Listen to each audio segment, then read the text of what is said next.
Big Brother, mainstream media, government cover-ups. You want answers? Well, so does he. Live from Austin, Texas, broadcasting worldwide, it's Alex Jones.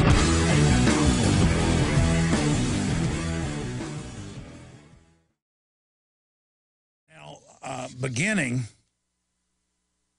just to let you know some of what's coming up, feds may seize Liberty dollars. And they have announced that to even have a Liberty dollar, silver or gold or copper, which is one of thousands of companies that have existed over the last few decades producing their own private silver and gold coins.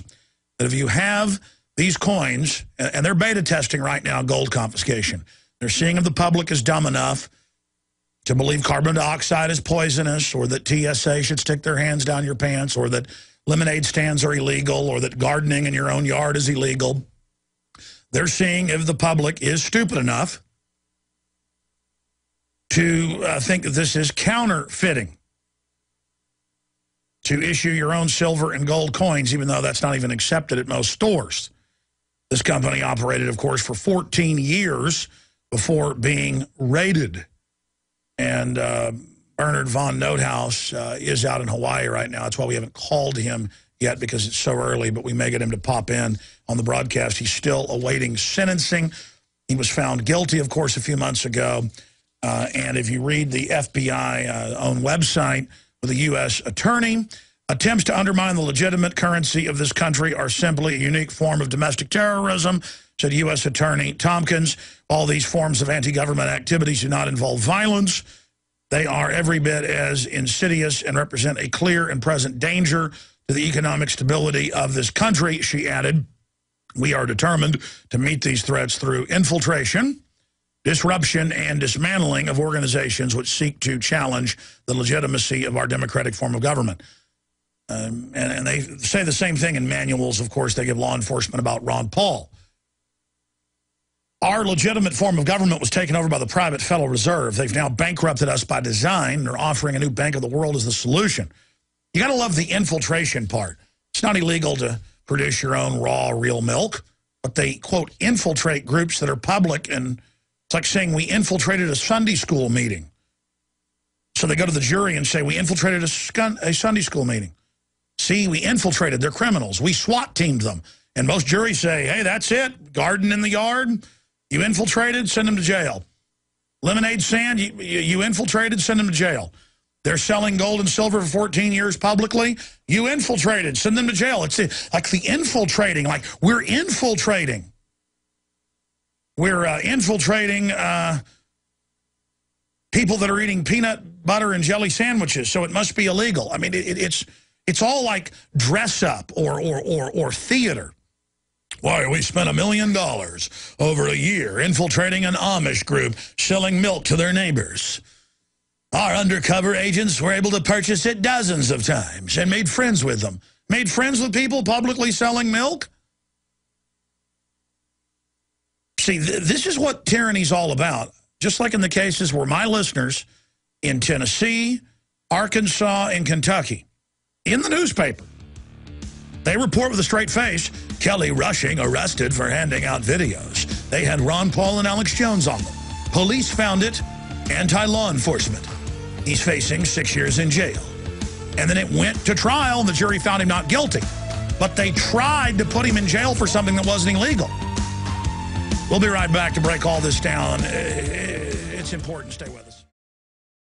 You don't need me to tell you that humanity is in a deep crisis. Everyone can feel it. We know a tectonic struggle is now taking place between the forces of freedom and those who love darkness, bondage, and enslavement. Yes, my friends, evil is rising. But take heart, for every action, there is an equal and opposite reaction. Recently, New World Order operative Hillary Clinton admitted they're losing the info war. We are in an information war, and we are losing that war. The globalists are scared. They've overreached. The future of the info war is in your hands. Join prisonplanet.tv. Download the thousands of special video reports, ebooks, and more, and get them out to everyone you know. Continue to spread the word about the broadcast on YouTube, Facebook, Twitter, and every other globalist propaganda platform. We are going to use their system against them. The info war now goes into high gear.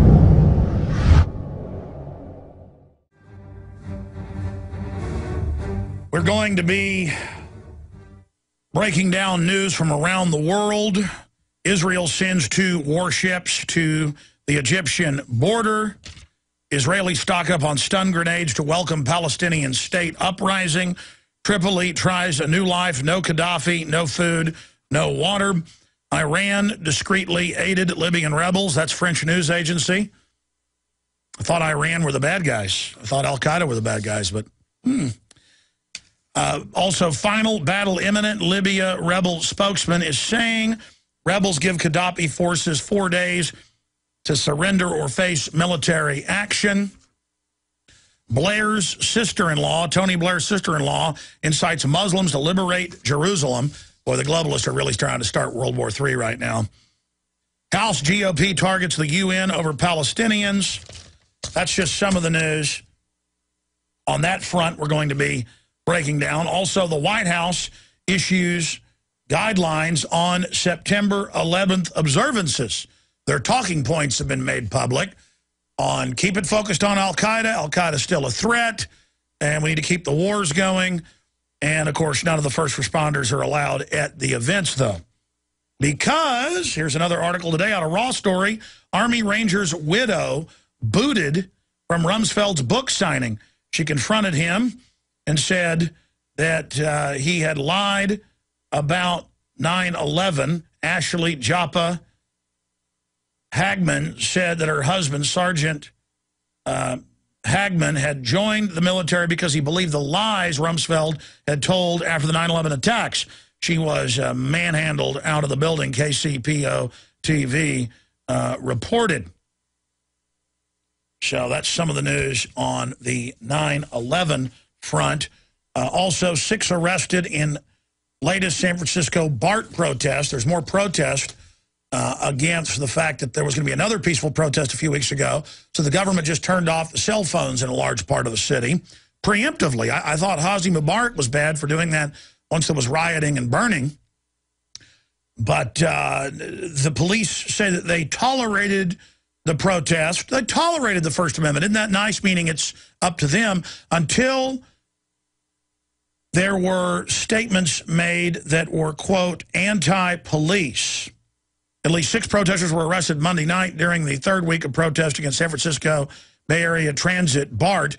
The demonstrators were upset with BART's decision to cut off cell phone service at its stations to thwart a planned protest and of the killing of a homeless man by a BART officer.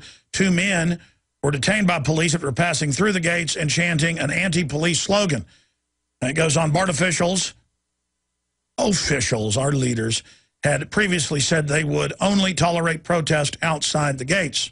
Another 4 were arrested by the San Francisco police for allegedly impeding traffic and refusing police orders to move. And it just goes on from there. We have a very important stack here dealing with the economy that I'll be getting into more detail on after we take some of your calls. Negative view of federal government hits new all-time high in Gallup poll. Lowest in history. They do not believe, the general public does not believe the government serves them. Kucinich says Obama's job czar, expert at creating foreign jobs. I'm glad somebody's talking about this other than Ron Paul. Dennis Kucinich points out that most of the bailout money and most of the stimulus money ends up going to build General Electric factories in China, General Motors factories in China, Brazil, Eastern Europe. Just tens upon tens of billions of dollars of your tax money goes to actually pick up the factories and move them. I mean, that's what I mean. It's so over the top now. No first responders at 9/11 memorial on 9/11. All over the country, thousands of articles about lemonade stands, and Forbes asked, what's the nationwide crackdown on lemonade stands? And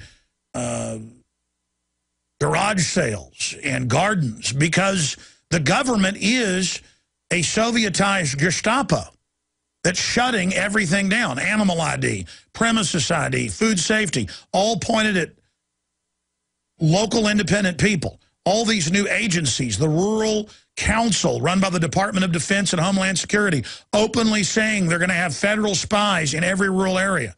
They're going to join up with Boss Hogg and basically oppress the local populations. I mean, this thing is a full-on globalist takeover. The banks run the Pentagon, run Homeland Security, and they are setting up a giant police state grid. Local threat fusion centers, merging the military and police. It is right out of every other third world despotism we've seen, but with a high-tech integration. And what did I hear this morning driving in on the local station? Groveling to the system, saying, well, yeah, taxes are being raised on water and power and property taxes, even though the housing prices are plunging. It doesn't matter. You're going to pay more on the property tax, which we didn't have in this country until 60 years ago on average. The Soviets had it. Feudal Europe had a property tax. Even if you supposedly owned your property, you had to pay the state a percentage, so you don't really own it. It's a rent. And I heard them saying, it's terrible that people aren't paying all their little taxes and things. Well, they can't. I mean, you've got 11% of Texans are on a arrest warrant list. And I heard the host and them celebrating that they're going to take people's houses and cars and farms. And then I heard a caller call in, and I was just listening about 10 minutes and said, listen, we're in a depression. A lot of people can't pay. And they're like, oh, shut up, you scofflaw. You're going to get it. And there was giggling and smirking. And then they went to another guy and was like, that's right, I work for the government, and we're going to get your property. And it sounded like a joke, but he was serious. And you scofflaws are going to get it. I mean, it is just incredible. You've got the group of people that are going to submit and bootlick and crony up to every form of oppression. And for a while, they're still going to get their paychecks. And it is a collision course, like two speed trains on the same track going 100 miles an hour each with a 200-mile collision coming. And they're going to call that terrorism. In fact, I see it in the news now every day. Oh, my gosh, this guy filed suit against the government for not having jurisdiction. He's a paper terrorist. Let's arrest him. Now, if you try to use the courts, they're calling it terrorism, paper terrorism. And you've got people that are waking up on one end of the spectrum. You've got those that are getting deeper into their denial and saying, nope, there's not a tyranny. I choose to join with the system. And then you've got those in the middle who have no idea what's going on. I mean, I listen to men talk. I listen to women. And they sound like addled, low-grade morons. They're just gibbering, mindless idiots that can tell you every facet of sitcoms and dramas and sports, and who think it's weird to be civically involved or get freaked out if you're informed. Just like the movie Idiocracy. They think you're showing off when you try to warn them. They think it's weird. They say, that's strange. You're crazy. You know about the three branches of government. Basic facts are seen as evil. That's all coming up today. But I would have to say, and the polls show it, the vast majority are awake. I'd say 65, 70%. These polls are showing more like 80. But 50, 60, 70% are somewhat awake. But they have no idea just how bad it is. I have trouble, even though I have all the facts, all the documentation, to believe the information that our conclusions have shown to be accurate. It is hard to come to grips with the fact that you're under a Soviet tyranny, or you're under a Nazi tyranny, or you're under a Chi-Com tyranny, or a Pol Potian tyranny, or a Hugo Chavez type thing. But we're here, it's on, and the globalists have decided to fully commit to the collapse while telling everybody everything's fine and grandstanding as our saviors. And you've got a lot of people brought up from a very young age to be simple-minded and to be like little children and think that as long as they're positive about the corruption and kind of go along with it and buy into the denial and the cover stories that are offered for all the different forms of tyranny, that somehow they're on a winning team.